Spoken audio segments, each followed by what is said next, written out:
दोस्तों, आज की कहानी एक ऐसे पति पत्नी के जोड़े की जिंदगी पर बीती हुई दर्दनाक कहानी है जिसे पढ़कर मेरी आंखों में भी आंसू आ गए। आपसे गुजारिश है कि इस इमोशनल स्टोरी शॉर्ट इन हिंदी कहानी को पूरा पढ़िएगा। बहुत ही जबरदस्त कहानी है। इस कहानी में मैं आपको अनेकों ऐसे मोड़ मिल गए जिन्हें पढ़कर आप भी इमोशनल हो जाइएगा। चलिए दोस्तों, अब इस कहानी को स्टार्ट करते हैं जिसका शीर्षक है इमोशनल स्टोरी शॉर्ट इन हिंदी। जो यह कहानी पति पत्नी के जोड़े की जिंदगी पर आधारित है। बेहद ही भावपूर्ण और इमोशनल कहानी है, बहुत ही अच्छा लगेगा। मुझे पहले लड़के की तस्वीर दिखाओ माँ, फिर मैं फैसला करूंगी यहाँ या ना का। माँ ने रीता की तरफ देखा। अच्छा, हम तुम्हारे लिए क्या कोई अच्छा लड़का नहीं देखेंगे? रीता गुस्से से बोली, माँ बस लड़का देखना है, मुझे उसकी तस्वीर मंगवा ले या लड़के को यही बुला लो। माँ ने डांटा, पागल है, शर्म नहीं आती? चल दफा हो जाओ अपने कमरे में। बाबा भी आ गए। क्यों डांट रही हो मेरी बच्ची को? रीता बाबा के पास गई और जाकर कहने लगी, बाबा मुझे लड़का देखना है। बाबा ने मुस्कुराकर कहा, हाँ बेटी, तुम्हारी मर्जी से ही करेंगे शादी, कल मैं उसकी तस्वीर मंगवा लूंगा। लड़के का अपना होटल है, पढ़ा लिखा है, प्यारा है। लेकिन रीता को तो लड़का देखना था। लड़का तो प्यारा है। रीता ने हाँ कर दी। 10 दिनों में ही रीता की शादी हो गई। रीता का हमसफर सुशील और अरेंज मैरिज थी। ना कभी मुलाकात हुई, ना कभी कोई बात। कभी एक दूसरे को मिले भी नहीं। ये ऐसा पवित्र रिश्ता होता है, दो अजनबी एक जान हो जाते हैं जो कभी जिंदगी में मिले भी ना हो। दो पल भर में एक दूसरे की जान बन जाते हैं। पहली रात थी। सुशील कमरे में आया, हाथ में आइसक्रीम पकड़ी हुई रीता नजरें झुकाए बैठी थी। आइसक्रीम तो रीता की फेवरेट थी।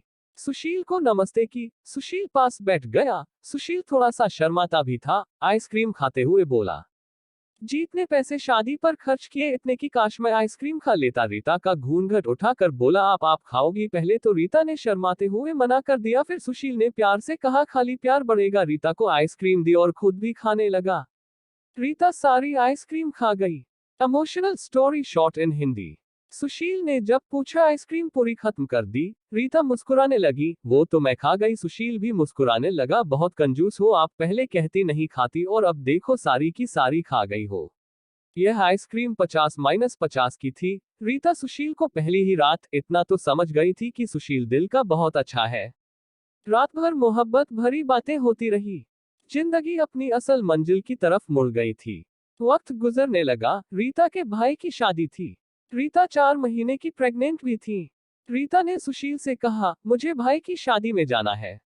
सुशीला ने रीता के पास बैठकर बोला, रीता डॉक्टर ने आपको लंबी यात्रा करने से मना किया, इसलिए मैं कोई रिस्क नहीं लेना चाहता।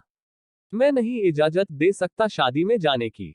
रीता को बहुत गुस्सा आया। सुशीला, पागल हो गए हो क्या? मेरे भाई की शादी है और आप कह रहे हैं कि नहीं जाना। आप मुझे कार में बैठा कर आराम से छोड़कर आ जाए। बस सुशील ने रीता का हाथ पकड़ा। मोहब्बत से फिर समझाने लगा, रीता क्यों बेकार की जिद करती हो? डॉक्टर ने यात्रा करने से मना किया है तो मैं नहीं जाने दे सकता। तुम लापरवाह हो जाती हो और मैं तुमको किसी के भरोसे नहीं छोड़ सकता। इतना कहकर सुशील कमरे से बाहर चला गया। रीता रोने लगी। रीता ने अपनी माँ को फोन किया, सुशील मना कर रहा है शादी में आने के लिए। माँ ने समझाया, बेटा अगर वो कह रहा है तो मत ही आओ। लेकिन रीता की भाभी और भाई जिद करने लगे। क्यों नहीं आने दे रहा है सुशील हमारी बहन को? वो रात को आए। सुशील भी घर पर था। कहने लगे कि मेहंदी है, 3 ही बात है, अमृता को लेने आए हैं। सुशील ने रीता की तरफ देखा है। रीता, मैंने क्या कहा था तुमसे? रीता ने नजरें झुका ली, कमरे में चली गई। उठकर सुशील को गुस्सा तो बहुत था लेकिन ये सब्र कर लिया। 1000 रुपया जेब से निकाले, रीता को दिए, ये कुछ पैसे रख लो, बाकी और चाहिए तो ले लेना, मैं आऊंगा कल। रीता बहुत खुश थी। सुशील ने अपने सीने से लगाया, रीता को अपना ख्याल रखना रीता। फिर रीता शादी में चली गई। मेहंदी की रात रीता की बुआ की लड़की भी आई हुई थी। डांस भी किया, काफी एंजॉय किया। बारात वाले दिन जब भाई की बारात लड़की वालों के घर पहुंची तो बारिश हो रही थी। गले में काफी कीचड़ था। रीता का पांव फिसला, गिर गई। गिरते ही उसके पेट में दर्द होने लगा। रीता जोर जोर से रोने लगी। जल्दी से रीता को अस्पताल ले गए। रीता दर्द से चिल्ला रही थी। सुशील को कॉल की, रीता के बारे में बताया। सुशील घबरा गया। वो जल्दी से अस्पताल पहुंचा। डॉक्टर रीता को इमरजेंसी वार्ड में ले गए थे। सुशील बहुत परेशान था। दिल की धड़कनें बेकाबू थी। जुबान पर ईश्वर का जाप था। बाकी सब लोग शादी की खुशियों में मग्न थे, लेकिन यहाँ सुशील परेशान खड़ा था। कुछ देर बाद डॉक्टर कमरे से बाहर आए। उन्होंने सॉरी कहते हुए बताया, आपका बच्चा मर चुका है। सुशील बेजान सा होकर कुर्सी पर बैठ गया है। भगवान से हिम्मत मांगकर जल्दी से वार्ड में गया। रीता रो रही थी। सुशील को देखकर मुंह मोड़ लिया। सुशील पास बैठ गया, सर पर हाथ फेरने लगा। अच्छा चल चुप कर मेरी सोनी, रोना बंद कर, बस ऊपर वाले की मर्जी थी। रीता फूट फूट कर रोने लगी। सुशील मुझे माफ कर दे, मुझसे गलती हो गई। सुशील ने आंसुओं से भीगी हुई पलकों को चूम लिया।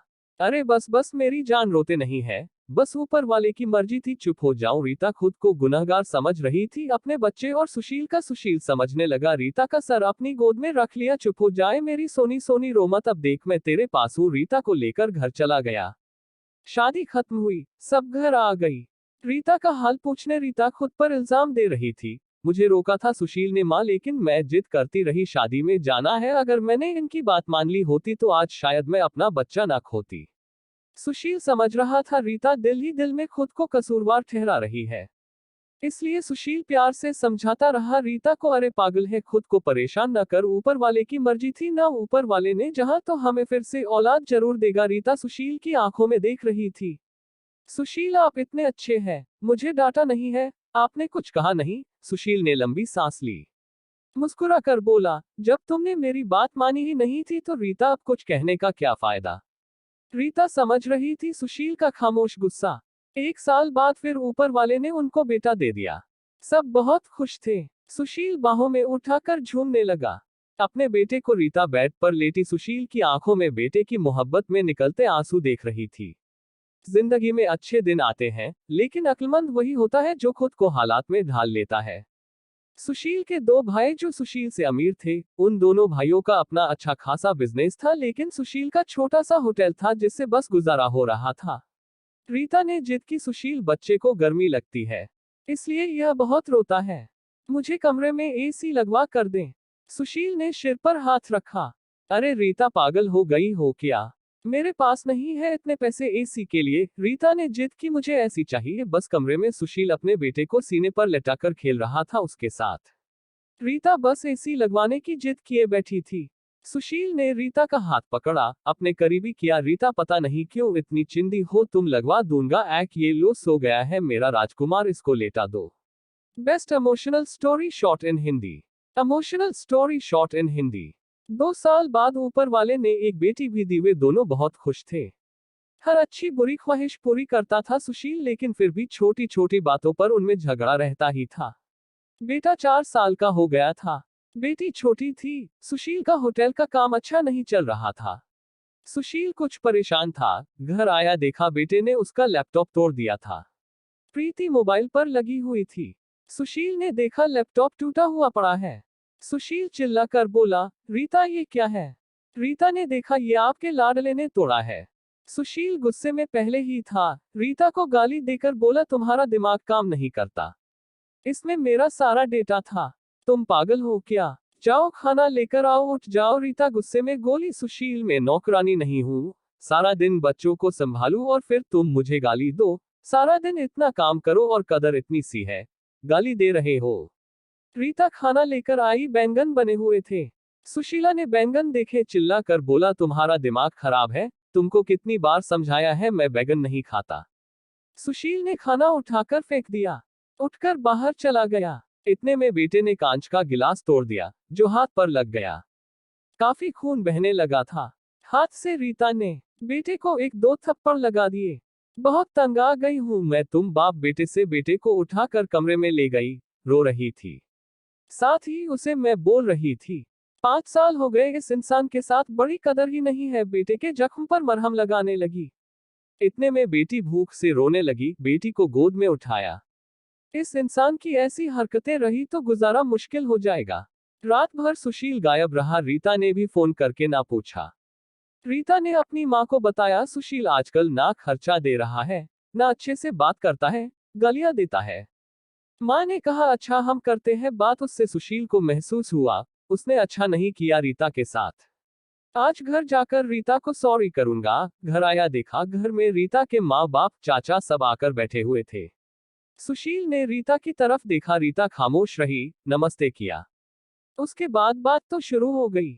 माँ चिल्ला कर बोली, क्यों बेटा तुम खर्चा नहीं देते हो, रीता को क्यों गालियां देते हो। सुशील को बहुत गुस्सा आया। घर की बात ही हम दोनों सुलझा लेते। सुशील ने गुस्से से कहा, इसको सब कुछ देता हूँ, ये बस तमाशा लगाना चाहती है। रीता भी गुस्सा थी, वो भी गुस्से में बोली, क्या देते हैं। वो महीने में 10,000 देते हो, जिसका दोनों बच्चों का दूध भी पूरा नहीं होता। एहसान करते हो मुझ पर, तुम्हारे बच्चों पर खर्चा करती हूँ। बहस इतनी बढ़ गई कि सबके सामने सुशील ने रीता को थप्पड़ मार दिया। रीता की माँ को बर्दाश्त नहीं हुआ। वो अपनी बेटी को साथ ले गई। दोनों बच्चे भी साथ ले गई। सुशील ने भी ना रोका उन्हें। रीता नाराज होकर चली गई। रीता को थप्पड़ ज्यादा जोर का लगा था, निशाना बन गया था। चेहरे पर माँ भी रोने लगी। न जाने पहले भी कितना जुल्म करता होगा मेरी बेटी पर कमीना इंसान। सुशील पहले से ही अपने होटल की वजह से परेशान था, काम ना होने की वजह से, और अब ये परेशानी बन गई। रीता मायके में थी, सुशील यहाँ था, घर में परेशान था। हालात इतने खराब हो गए, सुशील को अपना होटल बेचना पड़ा। 2 महीने गुजर गए, दोनों ने एक दूसरे से बात तक न की। दोनों गुस्से में थे। सुशील कहता, खुद गई है खुद वापस आए। रीता की अकड़ थी, मनाने आएगा तो जाऊंगी। दिन गुजरते गए, 8 महीने गुजर गए, कोई बातचीत नहीं हुई। सुशील के एक दोस्त ने सुशील से कहा, विदेश जाना है तो बताओ, मेरे पास एक ही वीजा है। हालात काफी बुरे थे। सुशील विदेश चला गया, नंबर बंद हो गया। 1 साल गुजर गया, दोनों ने कोई बात ना की। एक दूसरे के साथ रीता भाई से खर्चा लेती, बच्चों के दूध का या फिर दूसरी जरूरी सामान का। भाई कब तक दे सकते थे खर्चा, उनके भी अपने बच्चे थे। कभी रीता के बच्चे कोई नुकसान कर देते, कोई चीज तोड़ देते तो रीता की भाभी हजारों बातें करती, ताने देती थी। रीता चुपचाप सुन लेती थी। क्या करती है आखिर, किसी को कुछ बताती भी न थी। दीपावली का दिन था। रीता ने भाई से कहा, पैसे दे दो, बच्चों को शॉपिंग करवानी है। वेरी इमोशनल स्टोरी शॉर्ट इन हिंदी। भाभी पास से बोली, बहन साफ सी बात है, हमारे पास फालतू के पैसे नहीं है। उसी इंसान के साथ गुजारा नहीं तो तलाक लेकर किसी दूसरे से शादी कर लो, जाओ यहां से। रीता उस दिन बहुत रोई थी, उसे एहसास होने लगा था, सुशील तो मेरे सर का ताज है।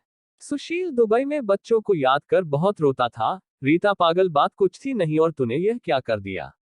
उधर रीता के भाई ने रीता के लिए एक आदमी देखा जिसकी पत्नी की मृत्यु हो चुकी थी, 4 बच्चे थे। उसके भाई ने रीता से कहा, बस सुशील से तलाक ले लो, इस आदमी से शादी करके घर बसा लो अपना। रीता की आंखें भीग गई थी आंसुओं से। जल्दी से मोबाइल निकाला, सुशील को फोन लगाया, नंबर बंद आ रहा था। रीता रोने लगी, मुझे सुशील के पास ही जाना है, मुझे कोई शादी नहीं करनी किसी से।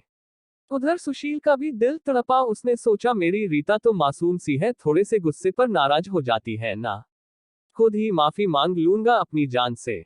वो टिकट करवा कर हिंदुस्तान वापस आ गया। रीता रो रो कर भगवान से अपने पापों, अपनी गलती की माफी मांग रही थी कि ऊपर वाले मुझे माफ कर दे, मुझे मेरा सुशील वापस कर दे। रात भर रोती रही। सुबह बेटे को नाश्ता करवा रही थी कि दरवाजे पर घंटी बजी। भाभी ने दरवाजा खोला, सामने देखा सुशील खड़ा था। रीता की नजर पड़ी सुशील पर, हाथ से दूध का कप छूट गया। नंगे पांव दौड़ते हुए जाकर सुशील के सीने से जा लगी, चीख चीख कर रोने लगी, सुशील मैं बहुत प्यार करती हूँ तुमसे। सुशील के पांव पकड़ लिए, माफ कर दो सुशील। सुशील ने रीता का माथा चूमा, आंसू साफ किया, तुम भी माफ कर दो मेरी जान, मैंने गुस्से में ज्यादा बोल दिया था। बच्चों को सीने से लगाया, सुशील प्यार करने लगा। रीता के भाई और भाभी की आंखों में आंखें डालकर गर्व से बोली, मेरा परमेश्वर, मेरा हमसफर है, मेरे पास आप लोगों का बहुत बहुत धन्यवाद। वो सुशील के साथ घर वापस आ गई। दोनों खुशी से सब बातें भूल कर जीने लगे, लेकिन वो इस समाज को इतना बता गए, जज्बात में जुदा हो जाना बहुत आसान है, लेकिन जुदा होकर जीना बहुत मुश्किल है। जो धर्म एक हमसफर महसूस कर सकता है, वो कोई और नहीं समझ सकता। गलत फैसला लेकर जिंदगी बर्बाद ना करें। ये सब वक्त के साथ बदल जाता है। हाँ, अगर नहीं बदलता तो हम सफर। अगर कोई नाराज है या घमंड में है तो जाओ मना लो, राजी कर लो एक दूसरे को, इससे पहले कि फिर देर हो जाए। अगर मेरी कहानी किसी एक के भी दिल में घर कर गई तो मेरा मकसद पूरा हो जाएगा। आजकल छोटी छोटी बातों पर घर उजड़ रहे हैं। अगर थोड़ी बर्दाश्त कर ले तो ऐसे घर ना उजड़े। दोस्तों सही कहा ना मैंने। आपकी क्या राय है इस इमोशनल स्टोरी शॉर्ट इन हिंदी कहानी के बारे में? आप कमेंट करके हमें जरूर बताएं ऐसे ही और अमेजिंग कहानियां देखने